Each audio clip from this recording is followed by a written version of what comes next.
В районном центре поселка Усть-Мая почти 400 учеников уже несколько лет обучаются в здании начальной школы. Причина тому – аварийное состояние здания средней общеобразовательной школы. Как планируют решать эту проблему, узнавала Тамара Коновалова.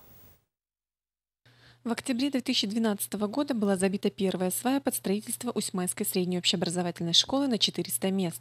С тех пор свайное поле под новую школу стоит 2 года. Сегодня вопрос дальнейшего строительства школы уже решен. Проведен аукцион, определен подрядчик строительства. Сегодня уже республикой проведен аукцион на 100 миллионов рублей.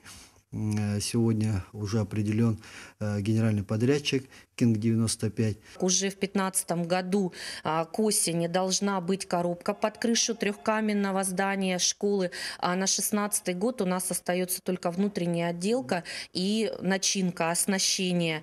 Сейчас в Усть-Майской школе обучаются 370 учащихся в 2 смены. Все они размещены в здании начальной школы. Для них и для учителей в первую очередь стала приятной неожиданностью весть о возобновлении строительства нового здания. Рядом с районным центром поселка Усть-Мая в Петропавловском национальном наследии уже 2 года назад открыли новую современную школу на 165 мест. Может быть, и перед усть-майскими девчонками и мальчишками через 2 года новая школа распахнет свои двери. Тамара Коновалова, Юрий Владимир Таюшкин, ВК Саха, Усть-Майский улус.